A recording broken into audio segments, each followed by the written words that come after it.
thank you guys all for coming. This is 5 tips to host and market a best-in-class nonprofit virtual event, presented by myself, Eric Linson from Community Boost Consulting. And sorry, I was reading the chat still. And my name is Michael Goodrum with Community Boost Consulting as well. Awesome. And a little housekeeping before we start. We're gonna hold time at the end for any Q&A. So just make sure to ask your questions in the chat, and then just hold until the end, and then we'll save time at the end to answer those. And then just make sure to connect with us on social media. Our Twitter is @CommunityBoost, but we're on all channels at the same handle. And just introducing ourselves, my name's Eric Linson. I'm a nonprofit marketing specialist here at Community Boost.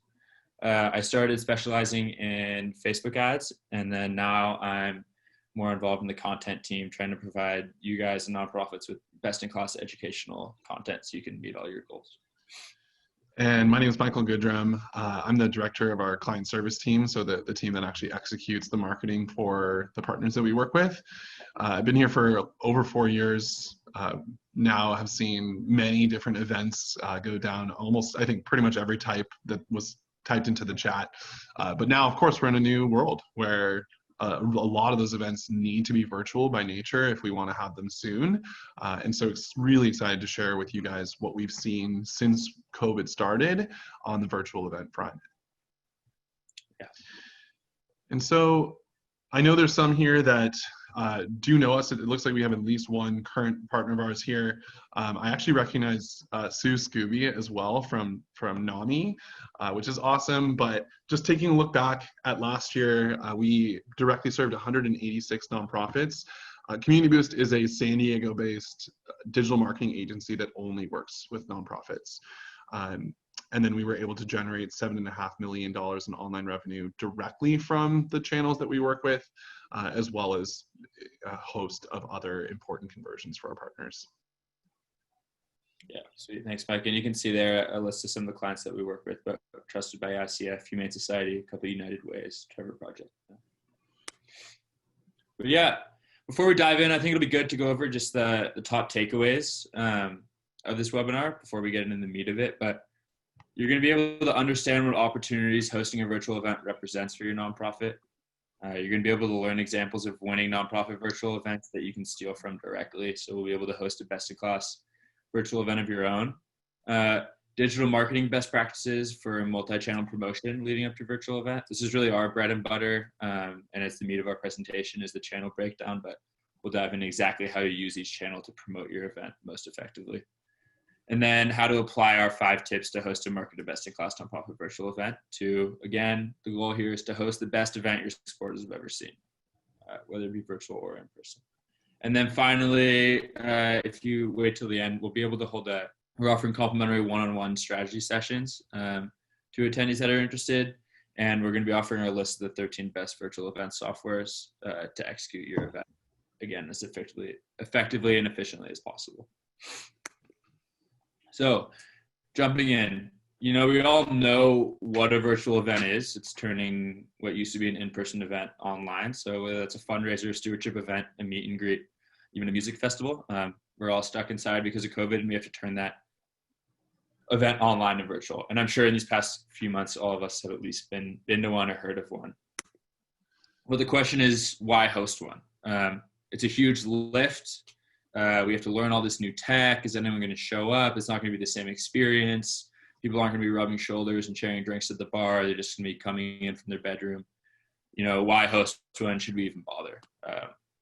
It's a lot of the objections that we hear here at communities when we're talking to our clients about it. But the overwhelming results are that our nonprofit partners who've hosted virtual events, we've seen increased event fundraising revenue and decreased costs for the event. So really, we highly recommend hosting one, and it's a huge opportunity to generate fundraising revenue for your nonprofit. So jumping in, the key benefits of turning this event virtual. The first one is more attendees. So for existing attendees that might not have showed up to your in-person event, it's just less friction to show up to a virtual online event. So you don't have to get a babysitter for the kids. You don't have to get dressed up. You don't have to drive 5 to 10 to 50 miles to your event, you can just open your laptop and you're there. And you're engaging with the content and the mission that you care about. So, the less friction. Again, along those lines is increased reach. So for an in-person event, your reach is probably going to be like 50 to 100 miles, 100 miles max around your event location for people coming and joining. Once you turn your event online, you can have someone from Los Angeles, someone from Indonesia, and someone from London all attending your event at the same time. So all of your supporters who are scattered around the world but who care about your cause and who want to contribute, they finally have an opportunity to come together to share in the event experience that usually was only limited to 25, 50, maybe 100 miles. And then finally is just lower costs. You don't have to, it's pretty self-explanatory, but you don't have to rent space, you don't have to cater food, you don't have to pay as many staff.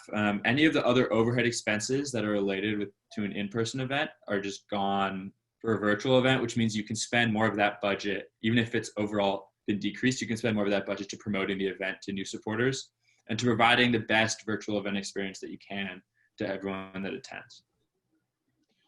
Eric, we had a quick question too, just to make sure people are prepped. I believe we're sending out the recording of this afterwards. Oh yeah. Yeah, are we also sending out the slides too? Yeah, we'll be following up to everyone who attended and who registered with a recording and the PDF of the slides. Awesome. So that's why some of these slides are kind of book-like. It might be a little boring, but we just wanted to pack them with information for you guys, and you can review them after the webinar to get as much info as possible. You're welcome, Sue. So yeah, that's a little pitch on why to host a virtual event, the opportunities, but really I want to harp on the fact that the time really is now to host one. Here we can see the stats, usage for gaming and non-gaming apps is up 20% year over year. People are spending more time online while they're home. The stats just back up what we've all kind of experienced, which is that COVID is accelerating what usually would have taken potentially years, which is people doing more things online. It has now taken, a couple months. And so people are attending virtual events who wouldn't have attended them before. People are going on social media who wouldn't have gone on social media before. And overall, people are just spending more time online. And so we can reach them online, and then we can have an experience that they'll attend online because that's what everyone's doing, and there's no other option. So yeah, the time really is now to take advantage of all these eyeballs online. But, we can give you our pitch all day, but I think that the rubber meets the road and seeing is believing when we look at our case studies and nonprofits we've actually helped, achieve hosting successful virtual events. So this is Lines for Life. It's a nonprofit partner of ours from Oregon. And they had this Always Hope gala, and they had to pivot because of COVID-19, and they had to turn it virtual. And so what we decided to do was our key strategy, which was a little bit last minute, but we created a custom landing page for the event. And then to send traffic to that page, we used a lot of Facebook remarketing. And so that's remarketing normal supporters who have supported Lines for Life in the past or engaged with Lines for Life content, whether that's on Facebook or just have visited their website or on any other platform. And we can remarket them and then show those people ads that are have you heard of our virtual event? Check it out. You might find it interesting. And so that was the first part of our strategy. And the second part, which was really interesting, is we opened up the scope of their targeting. The results we saw speak for themselves. So we raised $500,000 in one night, which is up 28% year over year in total annual gala revenue. Again, the first year this gala was virtual, and also with decreased costs because it was virtual and not in person. And again, what that means is just more money that Lines for Life could use to serve their beneficiaries and communities. And then some other cool stats: 70% of total registration landing page traffic came from Facebook ads. We drove 55 direct registrations, which was an 18% registration lift, which is from an experiment A/B test we ran. Oh, sorry about that. And then 31,698 total impressions from Facebook ads. So again, just a really cool example of how we can turn a live event virtual and how it can be successful. And if one example isn't enough, I'll pass it on to Mike to jump through EL Education's case study.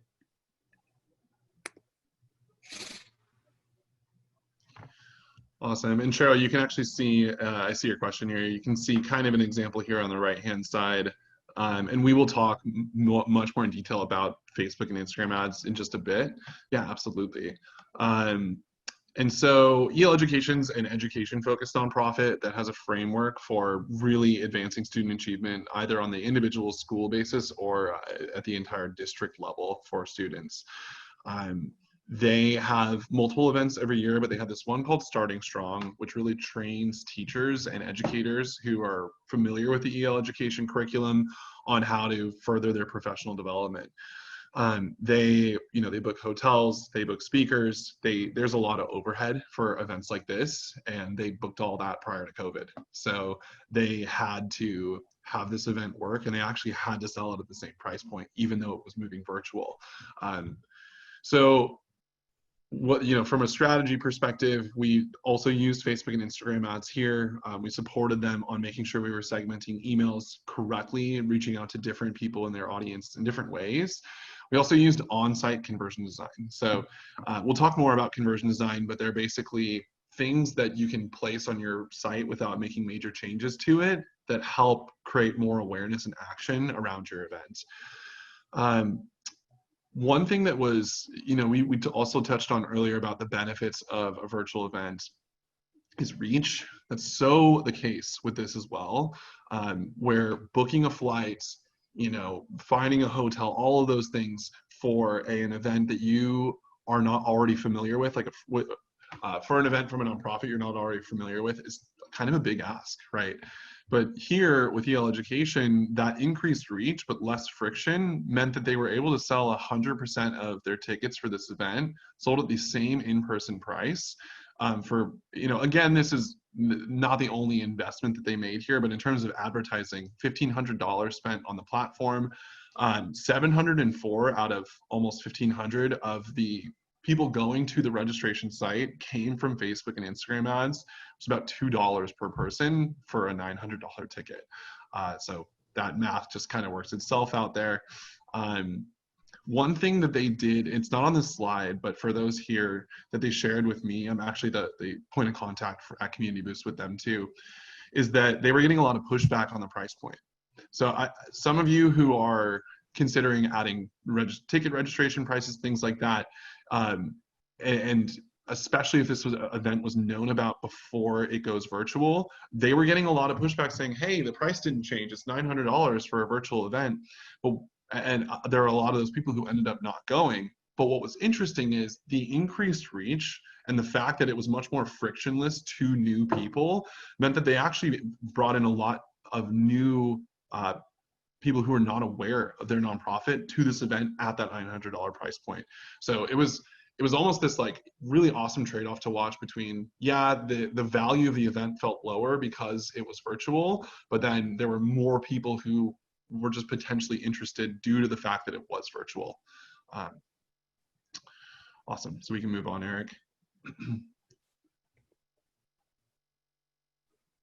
And so we're gonna get into the kind of the meat here. So hopefully by now, everyone here, it sounds like everyone came in with an idea of an event that they wanted to run, or at least to learn more about what it could look like. Hopefully by now you feel pretty convinced that this is something that's worth taking a swing at. And now we want to dig into the top 5 tips on how to actually execute some of the marketing around it. So we'll start off with tip 1 here, which is around compelling, confident, creative. So we want to tell a story that catches people's attention, right? Everyone on here is aware of the state of the world right now. There's so many important conversations that are happening, but at the same time, just from a marketing perspective purely, those conversations are also very attention grabbing. So we need, in the small windows of time we're able to grab either our existing supporters or potential new people's attention, we need to be specific. And we need to have one message about this event that is concrete and to the point. And we also want to ensure that our campaign messaging is consistent across all channels. I have a feeling we have at least a few people on here who really oversee the branding and the unification of messaging for your nonprofit. That is really, really key right now. especially as your supporters or people who might be considering coming to this event very likely are getting invitations to other virtual events too. We want to be transparent. This is going to come up multiple times today, but there's a lot of ways to do this. This word is, gets thrown around a lot, but if COVID has really impacted your nonprofit, or the success of this event is pretty pivotal prior to you maybe needing to make some tough decisions, consider sharing that with some of these donors. Consider just taking your messaging to the next level of transparency. Maybe it's not about the impact that it'll have on your nonprofit, but the impact it'll have on your mission and the degree to which people need your services or your impact right now. And then kind of leading into this next one, we want to stay mission focused. Your donors are your donors because they resonate emotionally with what you do. I saw on here some things like we want to have a stewardship dinner, we want to have a luncheon, things like that, right? Where we're almost asking people to just come and hang out with us. It's really important to keep it true to what that initial connection was formed with your nonprofit around. And especially, again, back to transparency, if there's an opportunity to share how you're being impacted by the current COVID crisis and make it mission related, absolutely something worth trying. And so kind of more on the creative side, we had the opportunity with most of these platforms, with the exception of social posting, to test different things. So with any marketing campaign in the digital world, we want to be testing messaging with different audiences. So again, when we post on Facebook, unless we're boosting that post, it only just goes to the people that follow us and anyone that they choose to share it with. But everything else, we can, for existing supporters, people who are already in your audience, they probably need less influencing to want to generate interest in the event. They may only need logistics about what the event is, things like that. While potential new attendees who are less familiar with your nonprofit probably will need some warming up before they begin getting appeals to come to the event. We'll talk more about what that means. We call that pre-wiring here at Community Boost, where we're introducing a nonprofit to new people prior to making any asks of them. And then beating a dead horse intentionally, it's now the time to be bold, like period. Especially if your nonprofit is in a place where it's getting close to having to make some tough decisions or already has gotten to that point, what do we have to lose from pulling out all the stops in our communication here? Especially this event is going to be critical to our success. We'll take a look at an example in a bit of how the Tenement Museum did that in New York. And are there going to be key takeaways here on the emotional front or on the knowledge front that supporters can expect to lead with? Be bold in how we market and sell this event to your supporters. And so just a quick poll for everyone here. Hopefully this tech piece works out for us. We want to learn more about who you're trying to reach with your nonprofit's virtual event. Are we looking to, mostly have our own supporters come onto this event with like a stewardship event I saw earlier? Are we mostly looking to have a balance somewhere in the middle between new potential supporters and existing in our audience, or do we want majority of this event to be filled by new people? We'll give you just a quick second to fill out that poll. Awesome, yeah.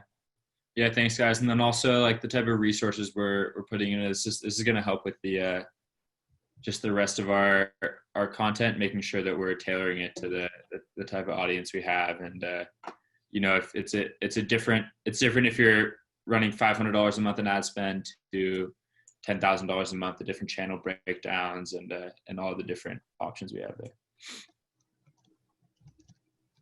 Cool. So we have a couple just our supporters, a couple 50-50.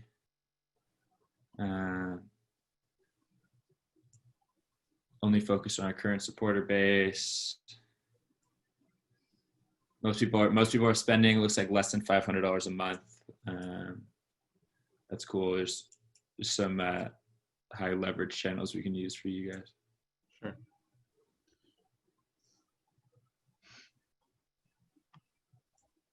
Cool.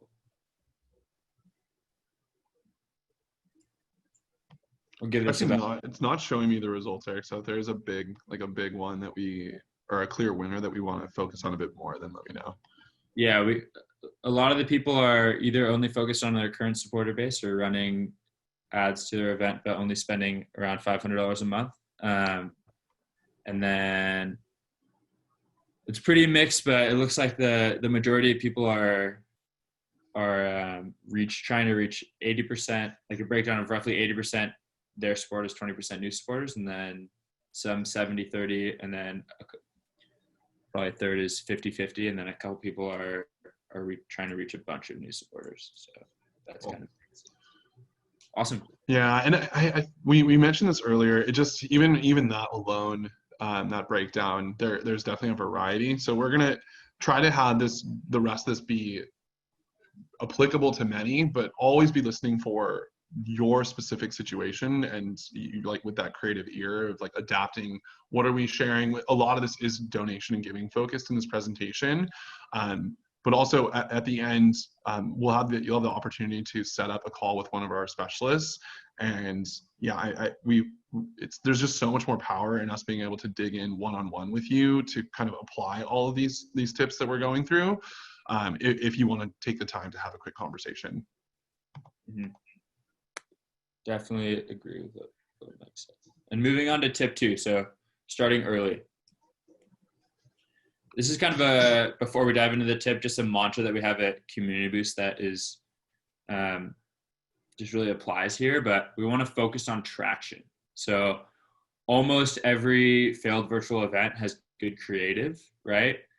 Nonprofits have amazing causes, amazing missions, and amazing people. And so you can tell amazing stories about those people, but that story doesn't mean anything if no one sees it and it doesn't gain any traction. So what failed virtual events don't have is enough traction. So in the rest of this presentation, a lot of what we're going to focus on is we have that great creative, what Mike talked about in tip 1, how do we develop traction with that creative and actually drive results with it and get it in front of the right people at the right time in the right place.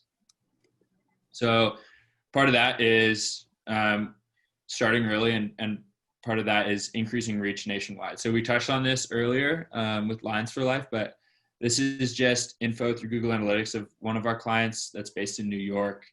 And, for the time frame that this is measuring, they drove most of their donation revenue from New York. But if you look at these highlighted boxes and at these maps, they have supporters all over the world. And if they were to host a virtual event that only people from New York could attend, they'd lose out on the fundraising revenue from, London, Los Angeles, Accra, Sydney, Singapore, Melbourne, all of those places. So the beauty of opening up this reach nationwide is you have a wider net to cast people who are willing to spend, say, $900 on a ticket if you have a high ticket event like that.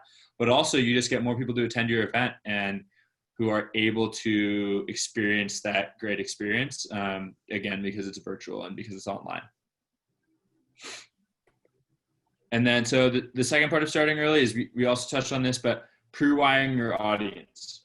So we've all had an experience being marketed to where somebody tries to sell us something right away, whether it's being marketed to or even just in human to human interaction. And that's just not that's not the type of relationship we want to build with our supporters. So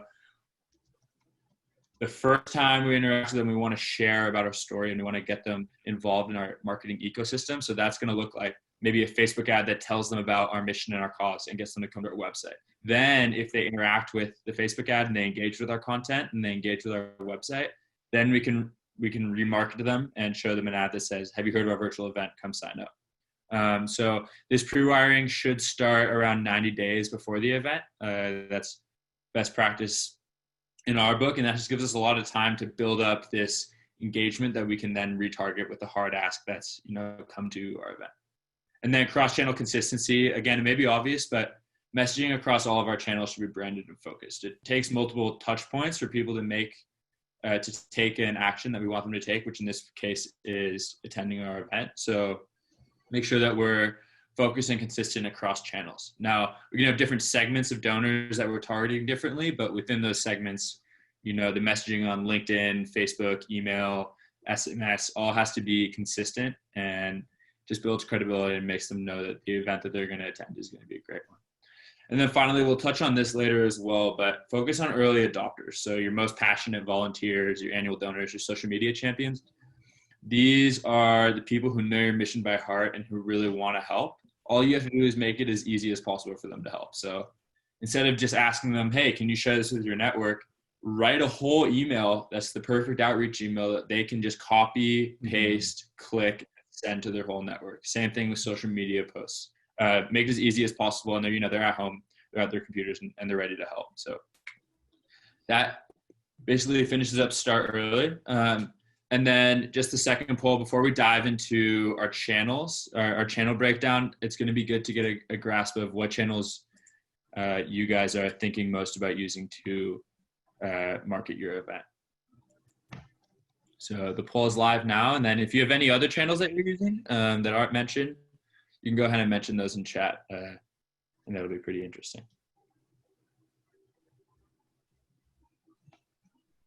Awesome. So looks like almost everyone is doing Facebook and Instagram ads, organic social, a couple people doing Google ad grants, email marketing, most people doing direct outreach.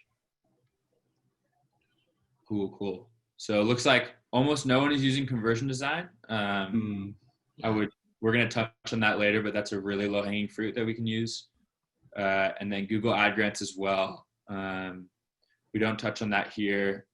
Hopefully you guys have the Google ad grant. If not, we'd love to set up time to talk about it, but it's good to see people using Facebook and Instagram ads and organic social as well. We'll give it a couple more seconds. But yeah, key learning from this looks like conversion design is the one low-hanging fruit that most people aren't taking advantage of. How many Google ad grants did we have on the responses? It's like 7 out of 28 people. Really? Okay. Oh, I wish this webinar could be 2 hours. We could just talk about everything. Oh man. Yeah. So just a couple quick things while this poll is getting finished up. On the last slide, talking about starting early and giving time for your event to fill up. EL Education, that case study we looked at earlier, had their, oh cool, here's the poll results. Okay, so I'm glad a lot of people are looking at Facebook, Instagram ads. Almost everyone's planning email marketing. We should see 100% planning direct outreach, which we'll talk about in a bit. But yeah, so looking back to the case study earlier, they had a cutoff for registrations that was a month before the event, before it went virtual, because they needed to plan logistics and stuff like that. And their development team actually didn't want to move the registration date back, even though everything pivoted about the nature of the campaign. And then like one day before the registration date closed, they had sold maybe 60% of the total tickets, and literally just having more time for the campaign to run made it so that those people who were on the fence, those newer people, had time to decide, and then we were able to sell the event out. So nothing happens in a vacuum. Obviously, there's a lot of things that contributed to the success there, but give yourself enough time, right? Even when we promote our own webinars, we don't give it 1 week to market. And with the event being virtual, hopefully the flexibility in when you host it is a little bit more available.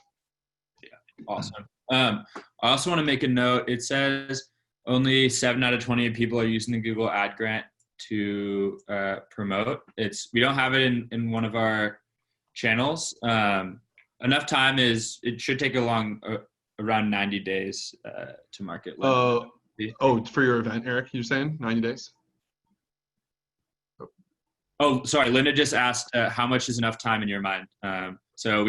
Best practice is around 90 days, but it really just depends on your specific event. Again, we're happy to book a one-on-one strategy session to talk through that specifically. But again, what I was touching on is the Google ad grant. Looks like only 7 out of 28 people are using it.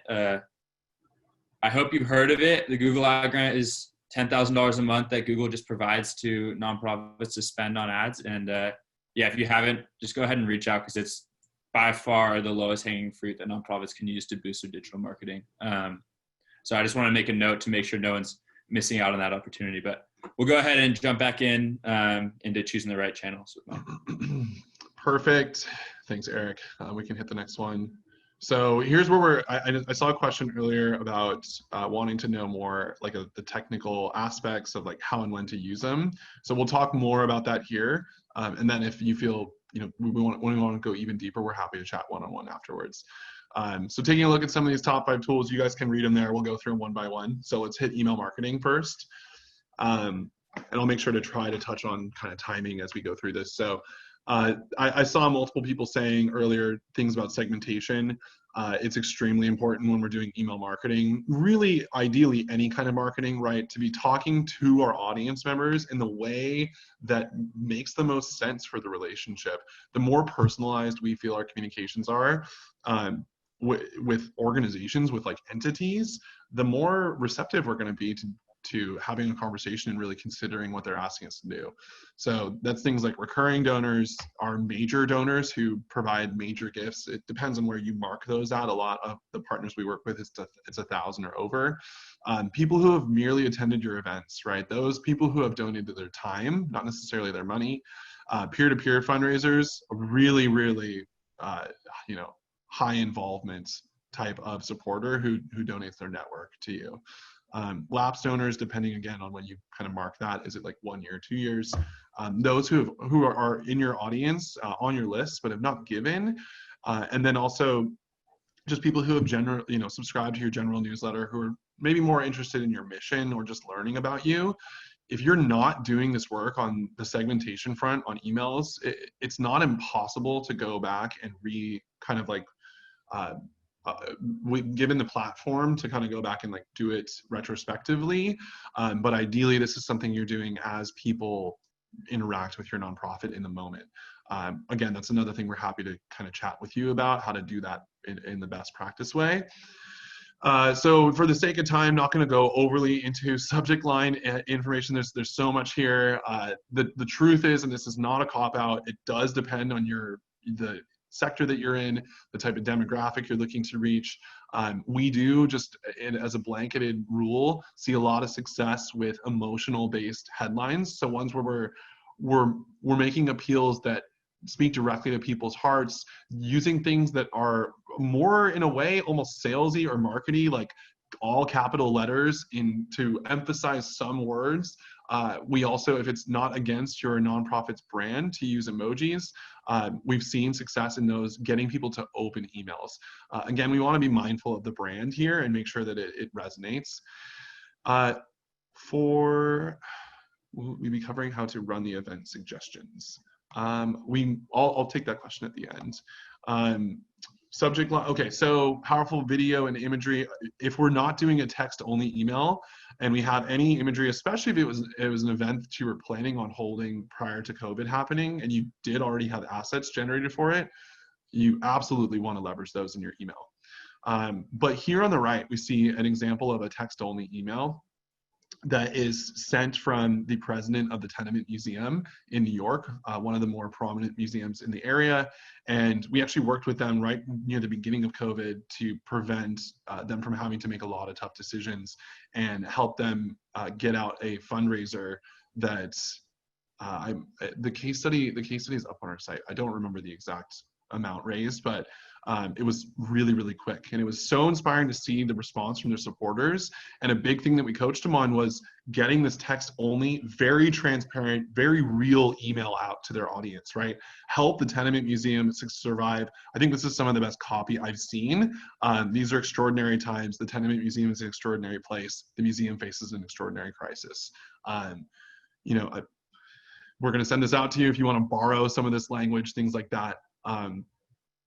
We won't tell anybody, and don't hesitate to send more than one email, you guys. And this goes back to the timing thing. When we're introducing this event, play around with introducing it 3 to 4 times, right? People just do not open emails at the same rate that they used to, both because behavior around how we check for new information is continuing to evolve, and just the sheer amount of emails that we get these days. So treat it as if it's going to take 3 to 4 emails to have people actually reach to have your emails actually reach people and be seen. From a CTA perspective, it absolutely depends on the kind of event that you want people to have. More broadly, I would say for those initial emails, the CTA, we'd want to have it be learn more. We want to make sure that we're building almost like a mini marketing funnel around this event. a CTA is a call to action. So the button that would be at the bottom, or the kind of like overall theme of what we're trying to get people to do in the email. So we want calls to actions initially to be about learning about the event. Again, unless you're strapped for time and you only have a couple weeks. But then as we get closer and closer, we want those calls to action to be much more direct, and inviting people to register or to take part or book it on their calendar. So social media marketing, a lot of kind of golden rules here that we're sharing, same cadence and timeline as we've talked about this whole time, where we want to pre-wire. This is going to be mostly to your existing audience. We want to share, far out from the event, share information about it, encourage people to learn more, soft asks for them to actually register and book. But then as we get closer and closer, we want to start talking. There's 7 days left to to join this extraordinary event, and going back to that core messaging that you developed around the event. For social media, this is not for ads, but for organic social media. Creating a hashtag is really helpful. You can see analytics around that hashtag if you choose to later, but it even just helps create more of a cohesive experience around the event. You probably don't want to have the hashtag be as long as the actual example to insert your name here. Anything shorter than 15 characters is ideal, but sometimes sometimes just the nature of how you want to phrase it doesn't allow for that.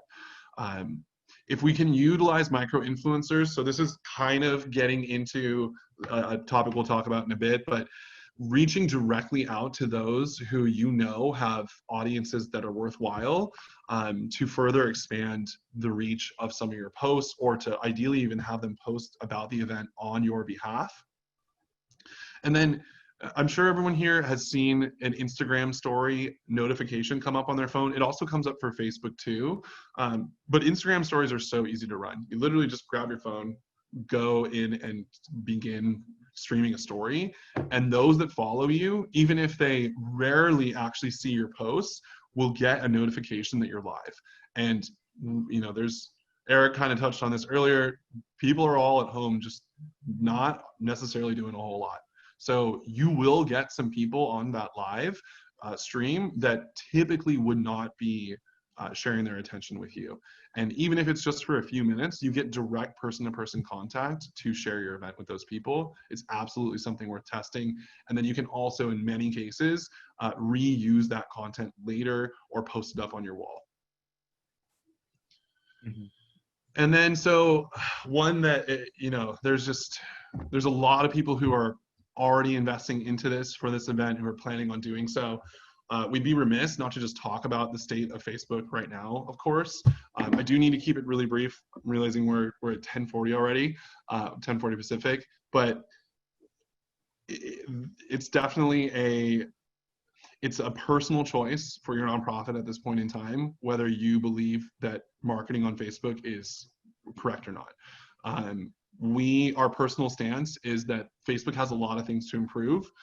We were working with nonprofits on Facebook and Instagram back in 2016 during the election then.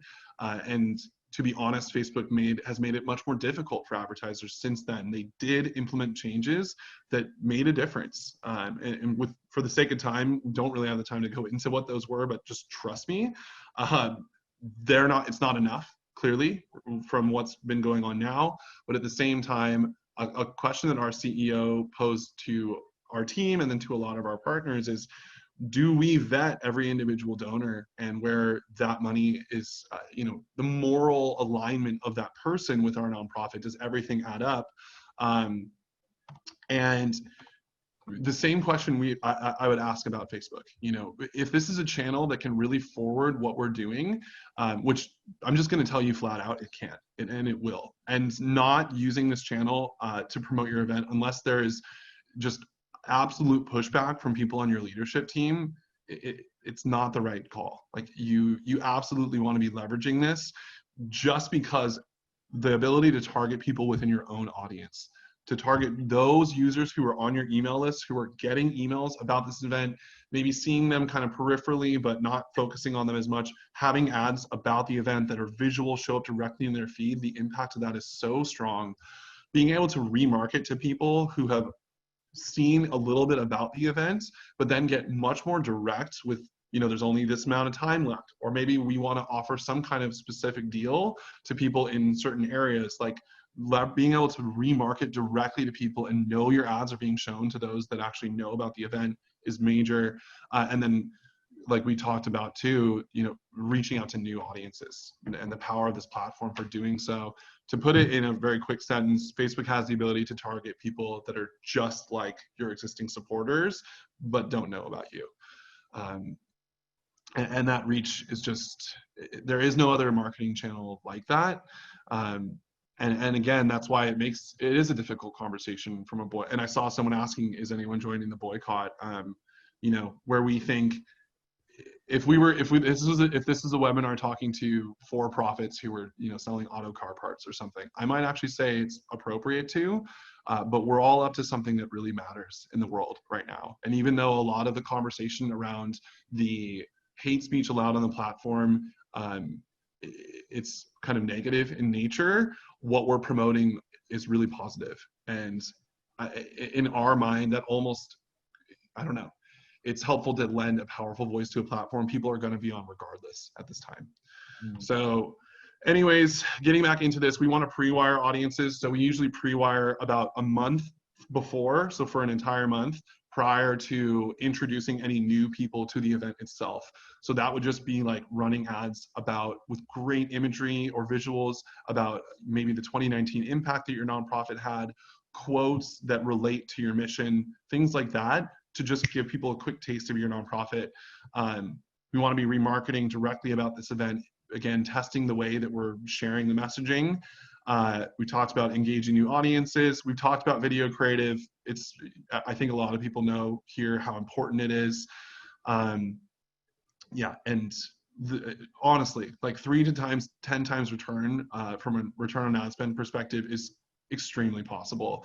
Even if you're not as familiar, you're not able to work with an agency like us to execute it on, there's a lot of material out there that can support you, and it's very possible on this platform. Mm-hmm.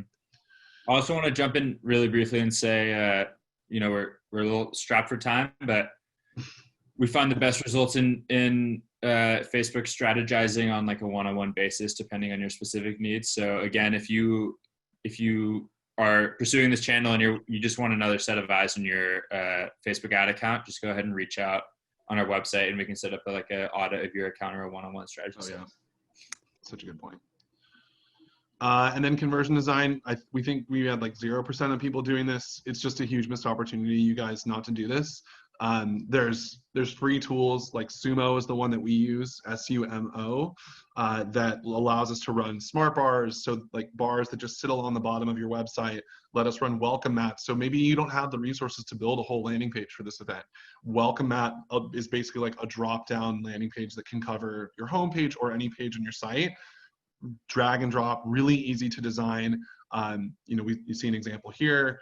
It's just not using any kind of, I don't know, like there's a lot of controversy still about pop-ups and things like that. And we all remember back in the early 90s, mid 90s, when the internet first came around and you'd go to a website, there'd be 15 pop-ups. Like we're out of that era where pop-ups are an immediate annoyance to people, especially if you execute these for people in certain ways. Like maybe they haven't just gotten to your site, maybe they're on their second page and they've been there for 30 seconds. Will increase people's receptivity to these. But anyways, we like to pre-wire again with some kind of element that shares awareness, so it encourages people to learn more about our nonprofit or about the event. Conversion design, so I could have been more clear here. It's a fancy term that just means increasing the likelihood that people take action on your site. So adding little elements that augment the experience of users to make sure they're doing things that you want more often than not. They're really effective when paired with the ad grant. So you'll send, people who are searching for a certain topic to maybe a blog page of yours where you have information, but then use a conversion element to have that person then learn more about your nonprofit or watch a key video, or in some cases even donate to a campaign. Which, yeah, we even talk about the Google Ad Grant right here. It's just, it's such a strong 1-2 like alley-oop combo. And so just for the sake of time, Eric, I think we need to keep moving. But yeah, and then peer-to-peer engagement is huge. There is never gonna, well, I don't want to say never, but I can't foresee a day where the offline game, the offline conversations don't matter. There's, the level of personalization available with a phone call, it will always surpass what we can do on the digital marketing front. But we want to mobilize our core supporters to text, email, call, share, just involve more people beyond the reach of our digital campaigns. Eric mentioned this earlier, but preparing templates to actually empower those people to take action on your behalf easier is a great idea. Considering a core supporter Facebook group, if you don't already have one, this isn't just for your event. This can benefit you long after your event, but a place for people to stay energized and build momentum around whatever's most important to your nonprofit in the moment. And then if you are running a fundraising event, this should be best practice for really any fundraiser that you're running, whether it's virtual or not, but pre-wiring key donors to make major gifts towards the beginning of the fundraiser or towards the beginning of the event. So people see that bar starting to fill, right? And speaking of a donation page, but even like metaphorically, humans want to engage with something that's already has momentum, that feels like it's already going to be successful. So pre-wiring those key donors to get those gifts in early is really important. Mm-hmm. Thanks, Mike. Yeah, and then just tip 4 is kind of piggybacking off of peer-to-peer engagement, and Amy will also answer your question about a tool for peer-to-peer, but really mobilizing your network. So we've touched on this a couple times, but it's really about, you have your core supporters who want to share your mission, make it as easy as possible for them to do so. So, make template emails, template social media posts, and then give those to your supporters, and then empower them to share your event with all of their networks and friends. And so a really cool tool for this is this tool called Early Parrot. And what it allows you to do is incentivize referrals. So it tracks how many people are sent via different links to your event from different referrers, so your key supporters. And then you can incentivize those people by saying, hey, refer 5 people, you get access to our keynote speaker. Refer 10 people, maybe you get like a front row seat to our virtual music festival, or refer 25 people, you get a social shout out, or like a 1-hour dinner with our executive director. There are a bunch of different things we can do here, but the key point is, 1, use Early Parrot as a really cool tool, and then 2, make it as easy as possible for your key supporters to refer their networks, and also incentivize them with these tiered incentives. And moving on to, we touched on before, stewardship. Yeah, and we'll keep this brief, guys, so that there's time for questions. So yeah, digging into just stewardship, something that is a word that I think gets thrown around a lot, but not necessarily always executed on to the degree it should be. We have to show value to those that support us. So beyond just virtual events too, when we are getting ready to run any kind of fundraising campaign or campaign where we're asking for our supporters to help, we actually thank them with a variety of different marketing channels prior to making any asks. So we thank before a campaign, then we also thank after a campaign. So like beginning and ending with gratitude. And ideas here, creating a personal email coming directly from your executive team, tying back to that earlier tip about text only emails from a specific person. Personal outreach, like a phone or a signed thank you card. I saw from like the look of the events people were planning on running earlier, it seemed like there were some smaller ones, which is great. If you're running one that's 25 to 50 people is what you're expecting to attend, take the time to do some personal either outreach or like handwriting 50 cards still might be a little bit much, but just find a way to make that outreach personal to the degree of which it's possible for your nonprofit for the event that you're holding. Another great idea that we've supported on too is social media posts that highlight the top fundraisers.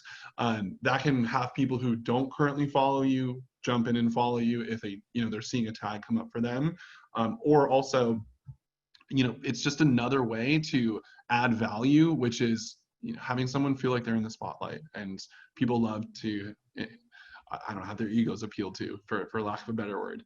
And then of course, like filming video thank yous. So this can happen during the event itself. You can be like, have someone on your team as gifts come in, or people take certain key activities, literally recording quick thank you videos and then sending them out to be shared or to be posted up, or tagging people with thank you videos on your Facebook page as the event is happening. And also, just additional takeaway, we really recommend doing this on key giving days, like Giving Tuesday, both May 5th and then the one in December last year. We worked with multiple of our partners to make sure videos are being sent out for any gift over a certain size really quickly. We want to also highlight impact, so making sure that we're very clear about where the funds raised will be used.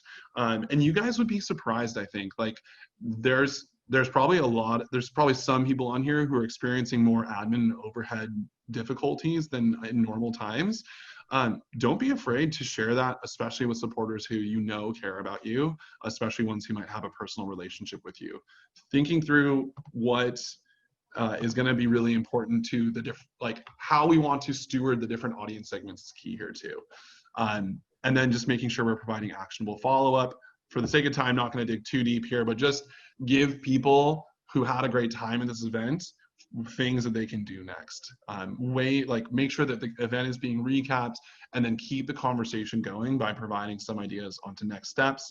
And then also making sure we take the chance to try to cross-pollinate our communities. So if they're on your email list, looking to make sure that they are getting in on social, or any other place that you keep track of your followers, and then vice versa, making sure that those who are following you but might not be receiving your emails have a chance to do so too.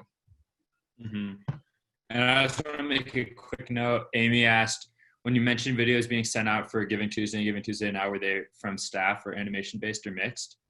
You can do whatever you want, but really, like, what really means a lot is genuinely your executive director or your CEO or CMO or just someone in leadership just taking out their iPhone and recording, even if it's a 15-second, just unedited, genuine thank you video, and then sending it out to them. It's really like the raw passion and genuine nature means a lot more than like putting a lot of budget into making an animation or a really professional looking video, because these supporters care about how you're doing and what you're doing with them. And Cheryl just said she started doing thank you videos, and it's had a great impact. And Cheryl, that's awesome to hear, and also not surprised to hear it has too. Okay, so doing just a quick recap, which we'll fly through. It's, of course, now's a perfect time to have your event be virtual. It's important to be intentional, to actually follow the plan and execute it. And remember our top 5 tips, guys. We'll send this out afterwards. I know Eric's going to touch on this, but there's been so much covered today, and I both love and don't love how general we have to make some of these just to make sure it's more appealing so we can get through it in an hour, all these reasons. But there really won't be a better replacement than having a direct conversation, either with our team or with someone else, and just bouncing a lot of these ideas off of. Yeah, thanks, Mike. Yeah, Again, sure. just a reminder, we're here to help great causes. And the best way that we can do that is providing all this information to you, in a general fashion, but also we really thrive in a one-on-one environment. And so we can tell you the best practices for Facebook ads, but if you guys have a certain Facebook ad account and certain strategies, we really thrive with setting up one of our experts with you guys to go over exactly how best to tackle your needs. So you can just go to our website and schedule a one-on-one strategy session there. And if you contact us in 24 hours, we'll send you this free list of virtual event softwares you can use. That'll just make it easier. But other than that, let's open it up to questions. And so you can post your questions in the Q&A. Yeah, there's a few in here that we'll go through as people are getting their other ones in. So Hillary, in terms of collecting mobile numbers, so there's a question here. They're having a hard time collecting mobile numbers. So suggestions on how to do so. So with anything in terms of like forms and asking for people's information, a general rule of thumb is the more pieces of information we ask, the lower the conversion rate of that form is going to be. But that said, if we want to be intentional about one specific piece of it, we have to have people understand why we want it or what the value for them is going to be, right? Like, hey, give us your number so we can text you stuff is like not really that appealing. But if there's concrete reasons, and again, this is where more the marketing piece comes in, like if we can frame why giving their number to us is actually beneficial for them, then people will be much more inclined to do so. So things like, you know, instead of having to like check your email, we'll just send you quick SMS updates as we get closer to the event. You know, take the stress off of having to remember and just share your phone number. That was not my absolute best on the spot creative, but you get the idea. We want to frame the value for sharing any piece of information, including phone numbers, in like people's own best interest there. Mm-hmm. I'm gonna also, I'm just gonna throw a quick poll up so you guys don't actually have to go to our website. But if you're interested in a one-on-one strategy session, you can just click to answer yes, I'd love that. Please reach out, and we'll have someone from the team reach out. Awesome. Just a note. As far as questions go,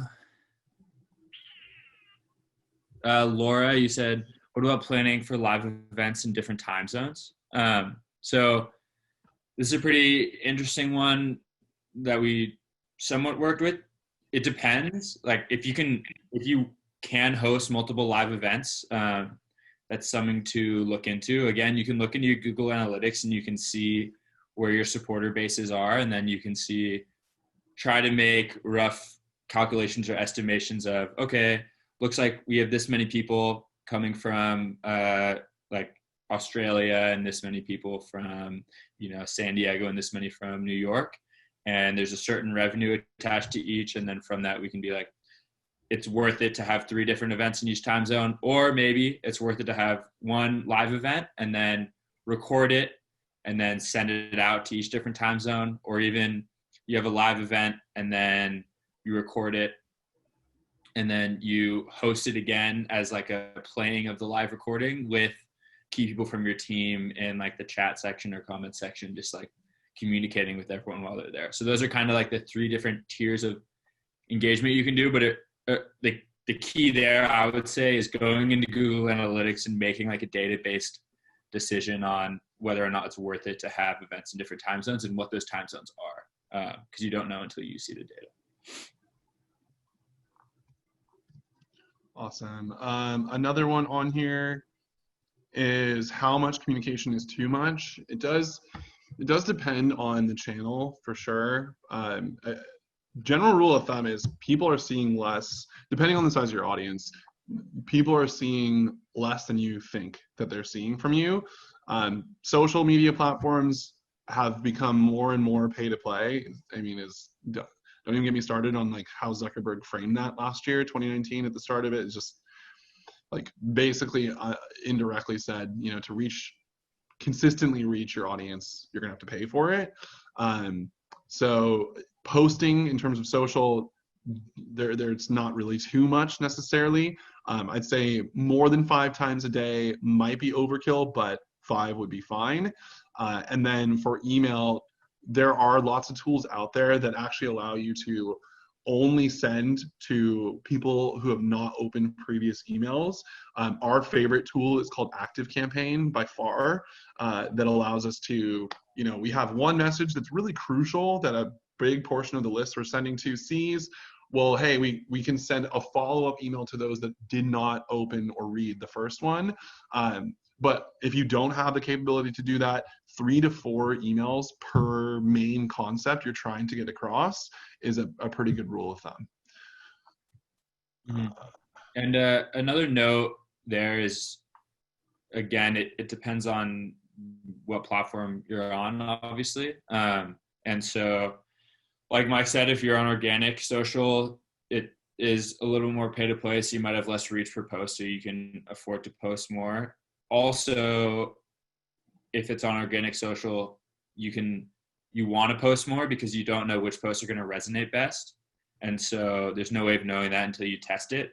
And the more you post, the more you learn, and then you can reuse that information in like the most effective communications on your other channels.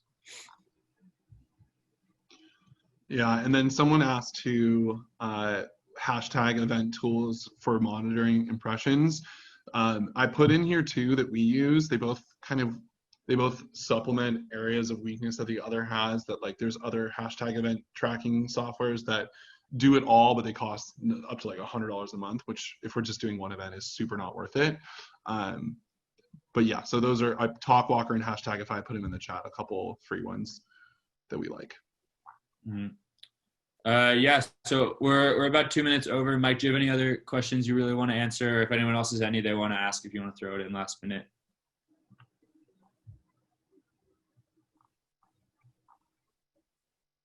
Awesome. Well, thank you guys so much. Well, thank you guys so much.